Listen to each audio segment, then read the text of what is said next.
मेवात की पाक सरजमी पर मैं रमजान आप सभी का तहे दिल से इस्तकबाल खैर मकदम करता हूँ।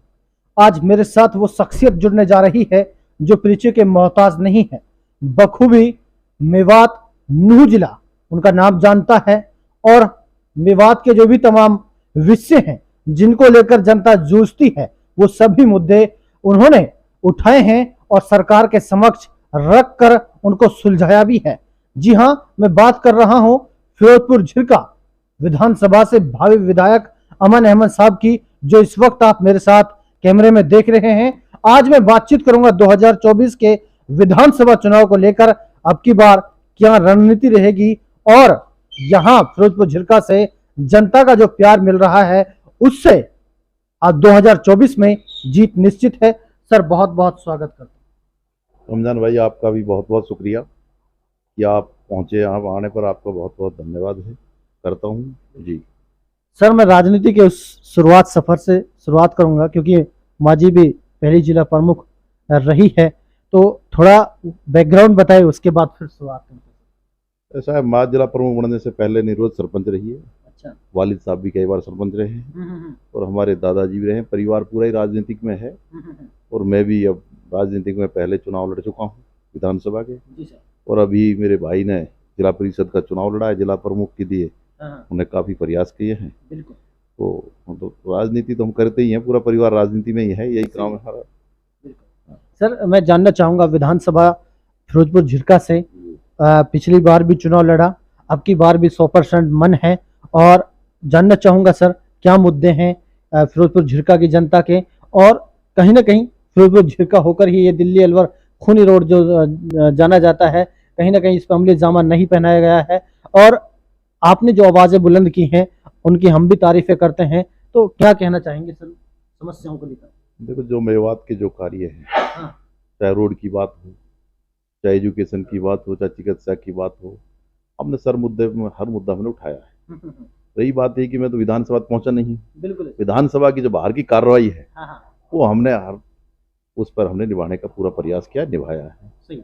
बात रही कार्यों के ना हुए कुछ हुए हैं, वो ये है कि जब आदमी विधानसभा पहुंचता है वहाँ अपना संघर्ष करता है, पक्ष में हो चाहे विपक्ष में हो, वहाँ जाकर अपने इलाके की लड़ाई लड़ता है। अभी हम विधानसभा से बाहर है, जो विधानसभा की बाहर कार्रवाई बनती है वो हमने सड़क पर पूरी कर रहे हैं। बाकी हमारा प्रयास है कि मेवात के हमेशा हमारे परिवार ने मेवात के विकास कार्य जो आज तक जो हुए हैं, हमारे ही परिवार का उन मेवात विकास में नाम जुड़ा हुआ है और आगे भी इंशाल्लाह हमें पूरी उम्मीद है हम मेवात की जनता के साथ खरा उतरेंगे और खरा उतरे हैं। सर मैं जानना चाहूँगा, मेवात की बहुत सारी समस्याएं हैं जो नहीं सुलझी हैं, उनको लेकर क्या कहना चाहते हैं कि सर समस्याएं आवाज़ें बुलंद की हैं, क्या लगता है कि सरकार सुन नहीं रही है या अधिकारी लापरवाह कर रहे हैं?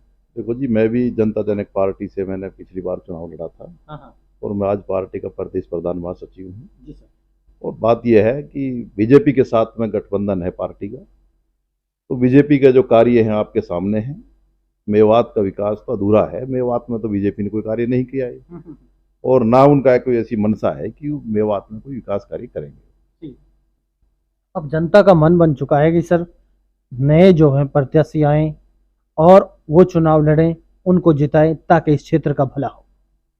देखो जी, जनता का मन है, जनता चाहती है कि भाई नया प्रत्याशी आए और वो चुनाव लड़े और आगे बढ़ाकर कोई हमारा विकास कार्य किए। देखो, वो फैसला जनता लेगी किसके साथ उनका जन समर्थन प्राप्त होता है, किसको नहीं होता है।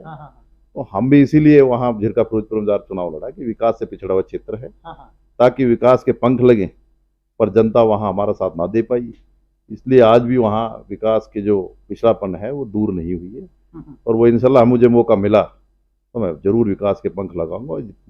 फिरोजपुर झिरका की जनता नहीं, पूरी मेवात की जनता जानती है कि जिस दिन मौका मिलेगा तो जरूर हमारे लिए संघर्ष करेगा और हमारे विकास की लड़ाई लड़ेगा। सर ये जानना चाहूंगा, पार्टी से चुनाव लड़ेंगे या फिर निर्दलीय?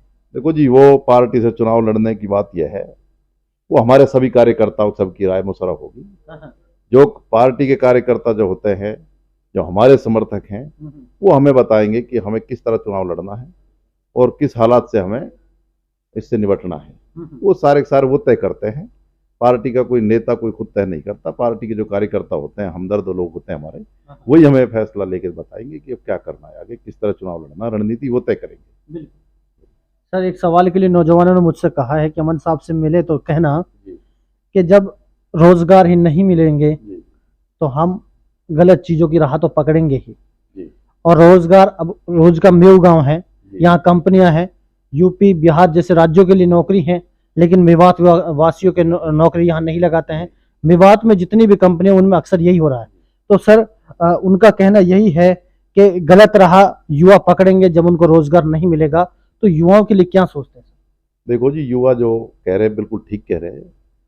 मोदी जी ने तो युवाओं के लिए बता दिया कि पकड़ा तलो, ठीक है। उसने तो नए नए वो बताए हैं। बात ये बिल्कुल सच कह रहे हैं वो। और लोग डिग्री लेके घूम रहे हैं, उनको डीसी रेट की जॉब नहीं मिल रही है। और मेवात के खास तौर पे नौजवान जो कहते हैं कि रास्ता भटक रहे, रास्ता भटकाने में सरकार का हाथ है, नौजवानों का हाथ नहीं है। वो रोजगार जब उनके पास नहीं है, जो आदमी आज जॉब कर रहे हैं वो इस हालात में होते तो शायद उनसे बड़ा वो गलत कार्य काम करते हो, ठीक है। तो वो लोग जो है वो आज भी मेवात के लोग नौजवान जो है अपना संघर्ष करके अपना काम कर रहे हैं। वो सरकार का उनके साथ में कोई सहयोग नहीं मिला सरकार को कि लड़के पढ़ लिख कर नौजवान जो रोडों पर धक्का खा रहे हैं।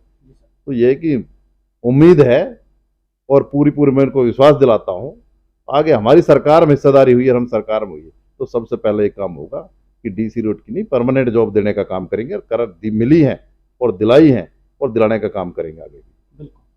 और सर ये कहना भी उचित होगा कि जो कंपनियों में यहाँ रोजगार नहीं दे रहे हैं उन कंपनियों में भी बच्चों को नौकरी दी जाएगी। कंपनियों में तो यह है कि सस्ते रेटों पर जमीन एक्वायर हो गई, जमीन लूट ली किसानों की। उन किसानों की जमीन लूटने के बाद उनको सिर्फ पॉल्यूशन के अलावा उनको कुछ नहीं मिलता है। रोजगार बाहर के आदमी आते हैं, अदर स्टेट के आदमी यहाँ जॉब करते हैं, उनको तो गेट पे नहीं खड़े होने देते। कोई भी है, अभी एक्वायरमेंट हुई है, अभी चाहे रेलवे की एक्वायरमेंट हुई चाहे रोड की हुई है, कोई आदमी कोई यहाँ कॉन्ट्रैक्टर है या कोई आदमी काम लेता है तो कहता है लोकल को नहीं देंगे, हम वो काम देंगे बाहर के को, अदर्स को। कोई बाहर स्टेट का आदमी आएगा वो काम करेगा, लोकल आदमी काम नहीं देते। यही पैटर्न है यहाँ, जितने भी यहाँ फैक्ट्री इंडस्ट्रीज एरिया में जो भी है वो यहाँ लोकल आदमी जॉब नहीं देते, वो लोग जॉब देते हैं बाहर के आदमी के लिए। और ये हमें बदलाव लाना है कि सरकार कहती है कि भाई 70% 75% रोजगार वहां मिलेगा जिस एक्वायरमेंट जो होगी, जिनकी जमीन ली जाएगी, जिस इलाके में जिस क्षेत्र में जो वहाँ फैक्ट्री होगी उस इलाके का हरियाणा प्रदेश के नौजवानों के लिए 75% वो मिलेगा। कहीं भी 75% कहीं भी वो नहीं मिल पाई है। सर आखिर में ये कहना उचित होगा कि अल्लाह ताला ने अगर इज्जत दी और फिरोजपुर झिरका विधानसभा से विधायक बनाया तो इस जनता के लिए आपकी प्राथमिकताएं क्या रहेंगी, क्या देंगे, किस तरह से विकास करेंगे? देखो जी, सबसे पहले मेरा तो यह है कि एजुकेशन के लिए हमारे परिवार ने एजुकेशन के लिए सबसे ज़्यादा काम किया है और एजुकेशन सबसे बड़ा हथियार है आदमी को आगे बढ़ाने के लिए। बाकी काम तो बहुत सारे होते हैं पर सबसे पहले हमारा काम एजुकेशन का होगा। एजुकेशन के साथ साथ में स्वास्थ्य का काम होगा, उसके साथ में जो भी नौजवान पढ़े लिखे उनको रोजगार देने की बात करेंगे। और किसानों की जो बात है, पानी की बात है, मैंने किसानों को 3 दर्जन गाँव पानी पहुंचाने का खुद अपने निजी अपने पैसा से और उससे मैंने 3 दर्जन गाँव में पानी पहुंचाने का काम किया है कि शायद मेवात की पहली पहल होगी कि किसी राजनीतिक आदमी ने अपने निजी पैसा से गाँव तक पानी पहुंचाने का कार्य किया हो। और वो मैंने आपके सामने करके दिखाया किया है और लोगों किसानों को उसका फायदा मिल रहा है। पर मेरा मिशन अधूरा है वो, अभी मैं 3 दर्जन गाँव पानी पहुंचाया। मेरा मन है कि जिस दिन मुझे अल्लाह ने मौका दिया और मैं वहां तक पहुंचा, हर घर तक हर खेत तक पानी पहुंचाने का काम करूंगा। कहीं ये नहीं मिलेगा आपको उस खेत में और उस घर पे पानी नहीं पहुंचा है। पीने की पानी की समस्या है, आप देख रहे हो, नहरी पानी नहीं है। मैंने लिफ्टिंग करके पानी वहां पहुंचाने का काम किया, खेतों तक पानी पहुंच रहा है आज। तो इसी तरीका से मुझे यह उम्मीद है कि जनता एक दिन समझेगी और लोग मेरे साथ देंगे। पिछला चुनाव तो बात यह थी, पिछले मैं कांग्रेस पार्टी के लिए काम करता रहा, एंड टाइम पे मेरा एक दिन पहले टिकट कटा है, अगले दिन मैं दूसरी पार्टी दूसरे दल के साथ मैंने चुनाव लड़ा, जनता जननायक पार्टी के साथ मैंने चुनाव लड़ा। तो इतने लोगों को समझाना और लोगों की समझ में आना वो भी बड़ी कठिन बात हो जाती है, चंद टाइम में लोगों को बदलाव करना। तो बात यह है कि अब मैं चुनाव जो है जैसे मेरे साथी आगे कहेंगे उस तरीका से और पार्टी की सहयोग रहेगी तो अब जब आगे देखेंगे क्या रहेगा। सर अब तमाम क्षेत्रवासियों का कैसा प्यार मिल रहा है? देखो जी, बात यह है हम तो मेवात के लोगों से जुड़े हुए हैं, सभी 36 बिरादरी से। हम तो सब लोगों के दुख सुख के साथी हैं, हर परिवार से हमारा सीधा रिश्ता है। कहीं ऐसा नहीं है कि हमारे बीच में किसी आदमी को है। तो सब लोगों का प्यार है, सब लोगों का मन है एक भाई साहब विधानसभा पहुंचाएं ताकि हमारी संघर्ष करें हमारे लिए और जो हमारी समस्याएं उनको निपटाने का काम करें। क्षेत्रवासी सुन रहे सर, आखिर में तमाम क्षेत्रवासियों को क्या संदेश है? मेरा तो यही संदेश है सब क्षेत्रवासियों को, भाई सभी छत्तीस बिरादरी का प्यार, अमन चैन के साथ में अपना अपना गुजारा करें, सबसे मिलजुल कर रहे। दूसरी बात यह है कि अपने बच्चों को शिक्षा दिलाएं ताकि आगे बढ़ सके। जब तक मेवात जब पढ़ेगा जब ये आगे बढ़ेगा। मेवात का एक बहुत बड़ा इलाका है जिसमें आज तक कयाम से पहले कहीं कोई ऐसा मामला नहीं था। पूरी मैं कहता हूँ पूरे भारत में इसका पूरा नाम है कि मेवात क्षेत्र एक भाईचारे के लिए जाना जाता है। और उस भाईचारे खराब करने में जो लोग लग रहे हैं, मेरे हिसाब से उनकी मनसा कामयाब नहीं होगी कि भाईचारा ऐसे ही कायम रहेगा जैसा है, और हमेशा यही प्यार मोहब्बत साथ में सभी छत्तीस बिरादरी मिलजुल कर यहाँ रहेंगे। चलिए, बहुत बहुत शुक्रिया सर अपना कीमती वक्त देने के लिए। बहुत बहुत शुक्रिया आपका भी, आप यहाँ तक आए और जनता तक हमारी आवाज़ को पहुँचाने का आपका बहुत बहुत शुक्रिया रमजान भाई।